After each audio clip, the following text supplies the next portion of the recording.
నెలకి 50,000 నుండి 60,000 ఆదాయం రన్ టైలర్ యాప్ లో ఆర్డర్ కంప్లీట్ చేసి పేమెంట్ పొందండి.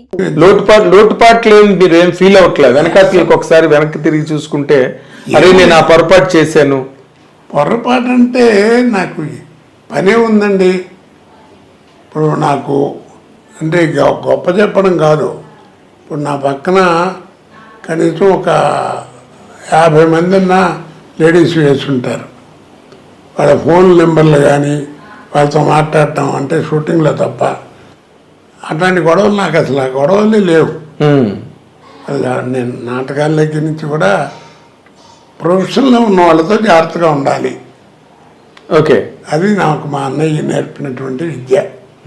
నా ఫస్ట్ గురువు మా అన్నయ్యే. రే తోటి కళాకారుడు ఎవరైనా సరే నిత్య చేసేవాళ్ళు, ముఖ్యంగా ఆడవాళ్ళు ఉంటే చాలా జాగ్రత్తగా ఉండాలి, లేకపోతే కెరియర్ పాడైపోద్ది అనేవారు. ఇక మాట్లాడటానికి ఏమో జోకులు మీకు తెలియదు. అదే నేను ఎక్కడ కూర్చున్నా 10 మంది చేస్తారు. మీరు నిజంగా అలాగే ఉన్నారండి శ్రీరామచంద్రుడిలాగా? శ్రీరామచంద్ర సినిమాకి సంబంధించినంత వరకు అలాగే ఉన్నానండి. అవునా? మీరు నమ్మండి నమ్మకపోండి. కాన్ఫిడెన్స్ ప్రామిస్ చేస్తా. అంతేనా? ఎవరినైనా అడగండి. కాదు నేను అంటుంది ఎవరినైనా అడగండి. ఒక పాపులర్ స్టార్గా, అవును, అంటే మామూలు ఊరికి ఎలా డబ్బకి ఏదో జూనియర్ ఆర్టిస్ట్లు ఆడలు కాదు, ఏదో 1-2 సినిమాలు చేయటం అది కాదు. నా పక్కన యాక్ట్ చేసినటువంటి ఇప్పుడు పెద్ద పెద్ద ఆర్టిస్టులు ఉన్నారు కదా, లేడీ ఆర్టిస్టులు, అవును, అది కాన్ఫిడెన్స్ చెప్పగలను. అంతేనా? ఓకే. బట్ మీరు ఒక విషయం మీరు గమనించారు, నాకు కూడా తెలుసు, ఎందుకంటే నేను మీ కెరీర్కి నేను డైరెక్ట్ విట్నెస్. కానీ చాలా కాంట్రవర్సీలు వచ్చేవి సార్ మీ మీద. ఎన్నండి బాబు, తాగుతూ షూటింగ్ చేసి డైరెక్టర్ కొట్టాడు, పక్క అమ్మాయిని ఏదో అన్నారండి, ఆ అమ్మాయి కొట్టింది, ఇలాంటి పుకార్లు ఎన్ని. తెల్లవాళ్ళు తాగుతాడు, ఓ వ్యభిచారాలు చేస్తాడు, తెగ తిరుగుతాడు, ఇవన్నీ ఎలా వచ్చేసారు అవన్నీ? ఏమండే వాళ్ళున్న చెట్టుకి గడ్డేస్తారండి, రాళ్ళు, కాయలున్న చెట్టుకే రాళ్ళు అంటారు, అట్లాగే అంతే అది అని నేను అనుకుంటున్నా అంతే. ఓకే, నేనేం పెద్ద పద్ధతిని కాదు, నాకు సినిమాకి సంబంధించినంత వరకు నా బిహేవియర్ అది. ఓకే, సినిమాల వరకు మీరు జాగ్రత్తగా ఉన్నారు, బయట ఎలా ఉన్నారు? లేకపోతే ఎట్లా ఉంటుందండి కెరీర్ ఇది. ఓకే ఓకే సార్, ఒక మాట గుర్తుంచుకోండి, భగవంతుడు మనలో కూడా కొద్దో గొప్ప మంచి లేకపోతే ఆ పుల్లు ఇవ్వడు, అంతేలేండి, ఆ కెరీర్ ఇవ్వడు. తర్వాత ఏంటంటే నేను ఎప్పుడు ఫీల్ అయ్యేది పెద్ద గుమ్మడికాయ అంత టాలెంట్ ఉంటే కుదరదు, ఆవగింజంత అదృష్టం ఉండాలి. ఆ రెండు ఉన్నవాడే కోట. ఓకే, అది నేను గ్యారంటీగా ఒప్పుకుంటా. ఎంతమంది లేరండి మహానుభావులు. అంటే మీరు టాలెంట్ మీద షైన్ అయ్యని అనుకోవట్లేదు ఎప్పుడు కూడా? ఆ టాలెంట్ ఇవ్వడం కూడా భగవంతుడి కృపే, అది కూడా అదృష్టంలో భాగం అంటారా? మరి కాదు, మరి నాతో నాటకాలు వేసిన వాళ్ళు లేరు, అవును, నాతో యాక్ట్ చేసిన వాళ్ళు లేరు, ఎంతమంది ఉన్నారు కదా, ఎంతమంది ఉన్నారు. మరి ఏది అవగాహన ఉండబట్టే మీరు కొంతమంది, మీరు భరణి. కాబట్టి ఏంటంటే నేను ఇందాక చెప్పినట్టుగా ఆ కెరీర్ వస్తుంది, ఆ టైం వచ్చినప్పుడు నేను చాలా కాన్ఫిడెన్స్గా ఉన్నాను, చాలా జాగ్రత్తగా ఉన్నాను, నేను క్లియర్గా చెప్పగలను. ఓకే, అంటే ఇప్పుడు ఎంత లేదన్నా ఇప్పుడు ఇవాళంటే ఛానల్స్ ఇవన్నీ వచ్చినాయి అనుకోండి, ఆ రోజుల్లో అయినా తోటి వాళ్ళన్నా అడుగుతారు కదా, ఏంటో రాత్రి ఏంటంటే జరిగిందంట అని, లేకపోతే ఆడుకొట్టాయంట, లేకపోతే ఇది అన్నారట, నేను తాగిళ్ళామంటే ఇట్లాంటి అడుగుతారు కదా. అవును, రోజు వాళ్ళని చెప్పండి, చర్చ అయితే జరుగుతుంది కదా. జరుగుతుంది, అవును. ఒకసారి మాత్రం పర్లేదు అనుకుంటాను, చెప్పండి, అన్ని ఓపెన్ అయిపోతున్నాయి ఇవాళ రేపు. నువ్వు ఏం పర్లేదు, ఏముంటుంది, ప్రతిదీ మాట్లాడుతున్నా బయటకు వచ్చి. ఓ రోజు మధ్యాహ్నం దాకా నీకు షూటింగ్ లేదన్నారు, సరే అని చెప్పి ఖాళీ అని కూర్చున్నా. చచ్చిపోయి ఉన్నాడు ఎంఎస్ నారాయణ.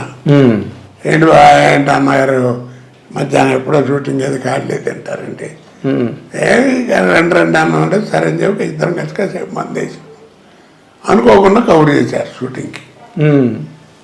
చిరంజీవి గారు క్యాకులు ఇచ్చారు, బుద్ధి లేదా వెళ్ళని ఇంత క్యారియర్ ఉన్నవాడు నీకు పాలు పుడతాయి రావడం ఏంటని ఇట్లా మరి నిజమే కదా, తప్పు కదా. ఏ సినిమా అండి అది? జ్ఞాపకం లేదు నాకు. చిరంజీవి గారి కాంబినేషన్ ఆ సినిమా కాదనుకుంటాను. బట్ ఆయనకి తెలిసి కేకలేశారు మీ మీద? కేకలేసేది అనుకుంటా, అట్లాంటిది అది మొత్తానికి. ఆయన కేకలేయడం జరిగింది అంటే మంచిగా.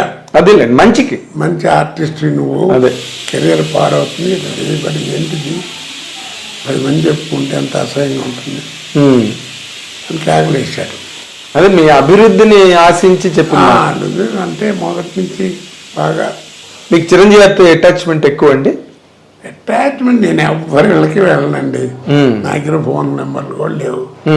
ఏదన్నా ఫంక్షన్స్ ఎవరన్నా వాళ్ళు పిలిస్తే మనం వెళ్ళటం, లేకపోతే నాకు ఏదైనా ఫంక్షన్ ఏదైనా ఉంటే పిలవడానికి వెళ్ళడం అంతే తప్ప నేను అసలు ఎవరి దగ్గరికి వెళ్ళను. కాదు, చిరంజీవి గారితో ఏంటంటే ప్రాణం ఖరీదు ఫస్ట్ పిక్చరు. నేను కెమెరా ముందు నుంచింది ఫస్ట్ ప్రాణం ఖరీదు. మీరు? నేను. వాసు గారు డైరెక్టర్. అవును, కే వాసు డైరెక్టర్. మనం పోయారు కదా. అవునండి. ఆయన ఆ సినిమాలో చిరంజీవి గారు కూడా యాక్ట్ చేశారు. అవును. తెలియదు, నేను ఎవరో తెలియదు, ఆయన ఎవరో నాకు అంతవరకు తెలియదు. రాజమండ్రిలో అప్సరా హోటల్ దగ్గర ఉంటే ఒక రోజు సాయంకాలం పూట 7 గంటల వేళ ఒక టేప్ రికార్డులు కదా, అప్పుడు మ్యూజిక్ వినపడి ఇది చేస్తుంది ఏంటని చెప్పి వెళ్ళి చూసా.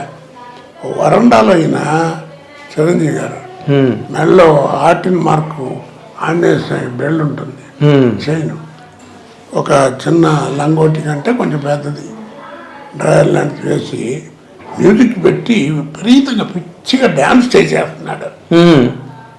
ఇంటర్ బాబు ఇది అనుకున్నా.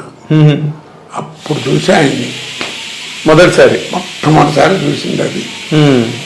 అంటే ఎంత శ్రమ పడాలి ఆర్టిస్ట్ అంటే, సినిమాల్లో ఎంత పడతారని తెలిసి వచ్చింది నాకు. ఓకే.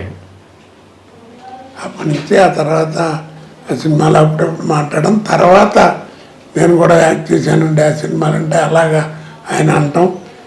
సరే, దానితో వేషాలు రావటం. చాలా సినిమాలు చేశారు కదా మీరు ఆయనతో కాంబినేషన్స్.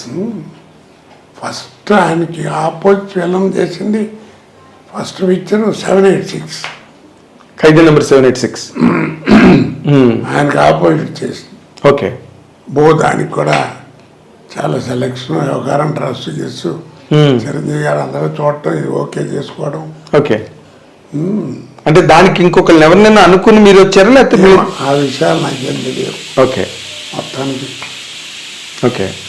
బట్ మీరు ఒక్కసారి మీ కెరీర్ని కనుక వెనక్కి తిరిగి చూసుకుంటే చాలా లాంగ్ కెరీరు, చాలా గ్లోరియస్ కెరీర్ మీది.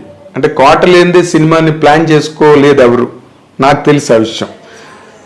శత్రువు సినిమా మీకు చాలా పెద్ద బ్రేక్ కోడి రామకృష్ణ గారి ద్వారా. అవునండి. శత్రువు క్యారెక్టర్ ఆఫ్ ది డికేడ్ అది బయటకి యూసేజ్ కూడా వచ్చేసింది. బయట కూడా మాట్లాడుకోవడమే ఆ కేక.